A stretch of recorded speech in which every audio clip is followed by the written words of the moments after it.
Good morning, students. Last day we studied some of the concepts which are very key related to national income coupling. Today we are going to continue the same topic, but today we will discuss aggregates directly. All our previous classes were related to the same aggregate. In this part of economic study, we need to study about 4 aggregates: gross domestic product, net domestic product, gross national product, and net national product. These are the 4 aggregates about which we need to study. Now, the point which is the fact is that some of the aggregates, as you can see here, is gross domestic product and the other aggregate is net domestic product. So, what we have to understand first of all, what is this concept of gross and net? Let me tell you, gross includes depreciation.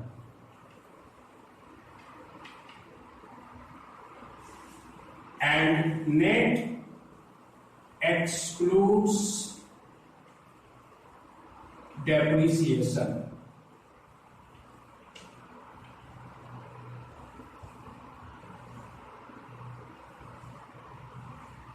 Now we have our next topic. If we have to study gross and net of all these aggregates, then we need to study the concept of depreciation. Dear students, depreciation, as you know, is the rush in the value of any asset as we keep on using them. In the language of books, I can tell you that it is the normal wear and tear in the value of fixed asset over a certain period of time. And we know each and every asset has some kind of wear and tear. So they get depreciated or their values get depreciated. It means we can define depreciation in terms of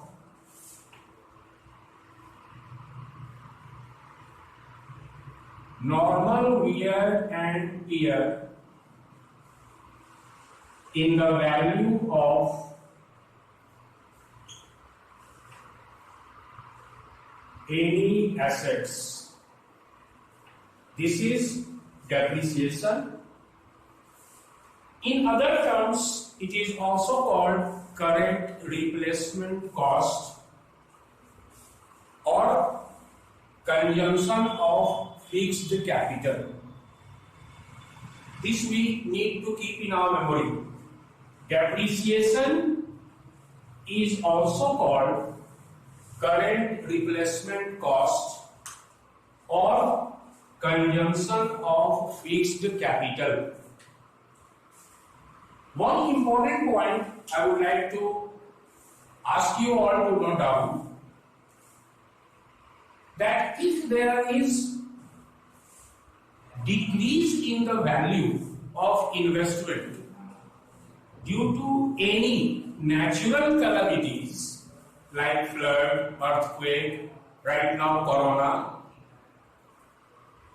we will not call it depreciation. In that case, we call it loss in the cost of capital. Simply we call it capital loss. I repeat, if there is decrease in the value of asset due to any natural calamity like flood, earthquake, corona, we will not call it depreciation. We will call it capital loss. So this is depreciation. Then how can we use it? See here. Gross of any aggregate is equal to net plus depreciation, and net of any aggregate is equal to gross minus depreciation. That is why I have mentioned here that gross includes depreciation, net excludes depreciation.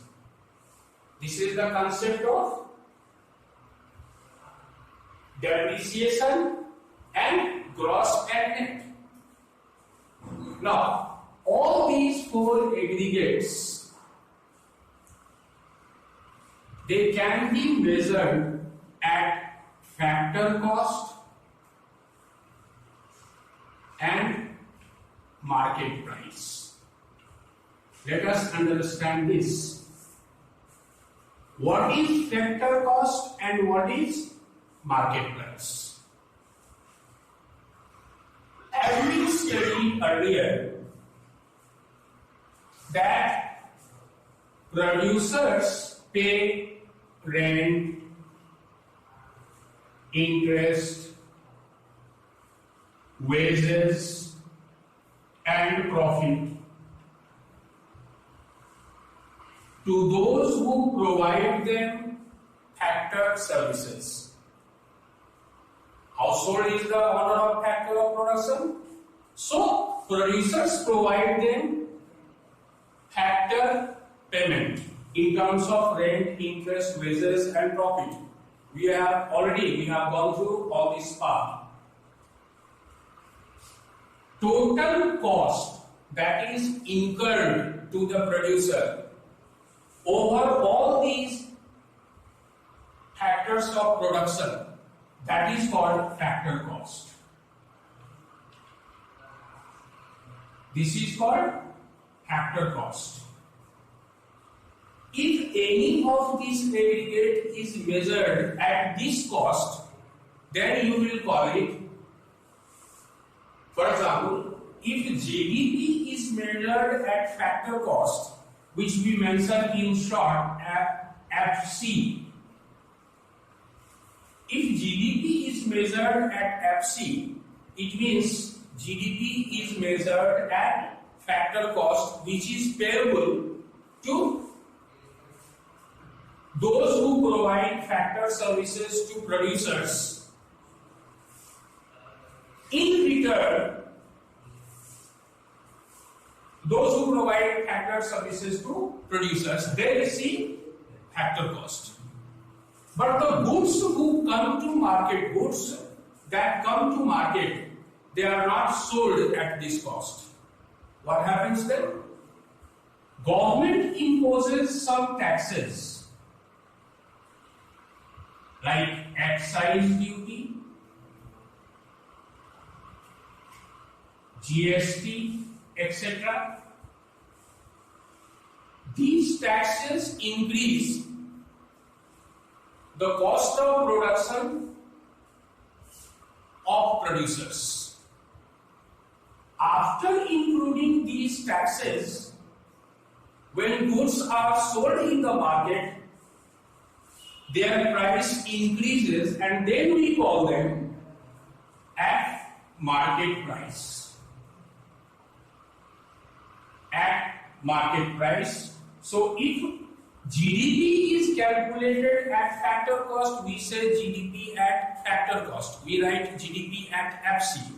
And if GDP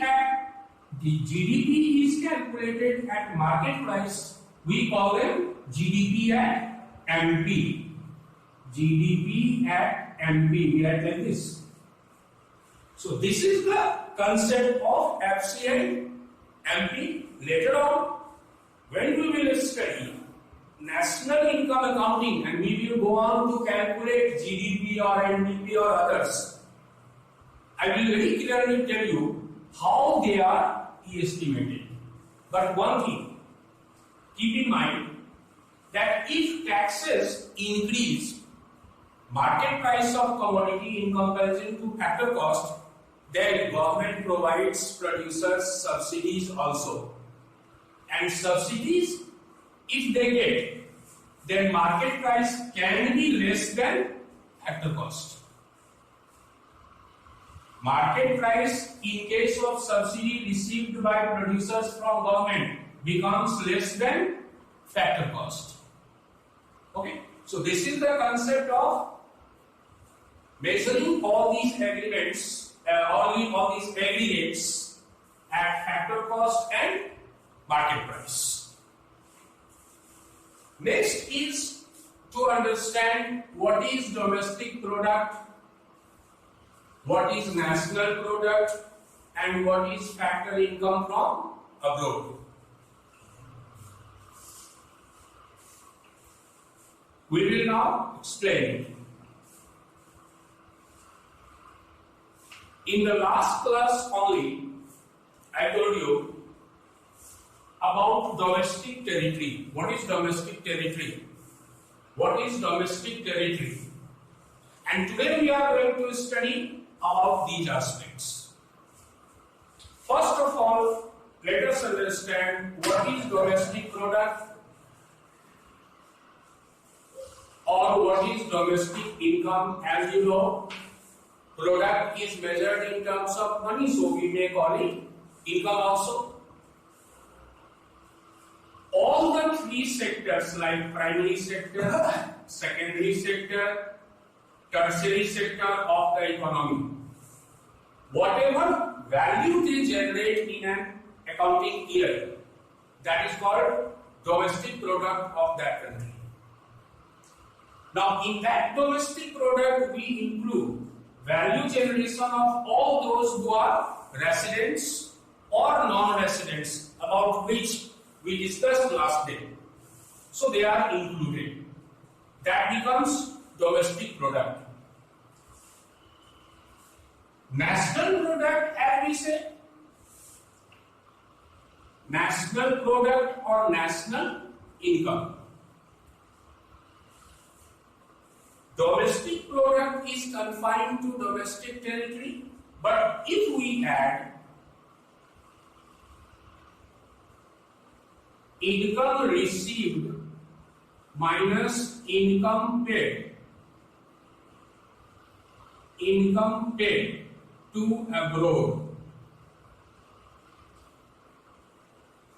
and then it is added to domestic product, it will become national income. While we study the estimation of national income aggregates, we will clearly know how to find this. How do we pay national income to abroad, and how do we receive? How do we pay factor income to abroad, and how do we receive factor income from abroad? It is this aspect. Factor income we pay to all those who are non-nationals. Then it will become factor income to abroad. And our nationals also receive factor income from rest of the world. So that becomes income received from abroad. So when we add them, it becomes national income. This is our own task of the day. Next day, we will go on studying directly about these aggregates, their derivatives, and how they are calculated. Thank you.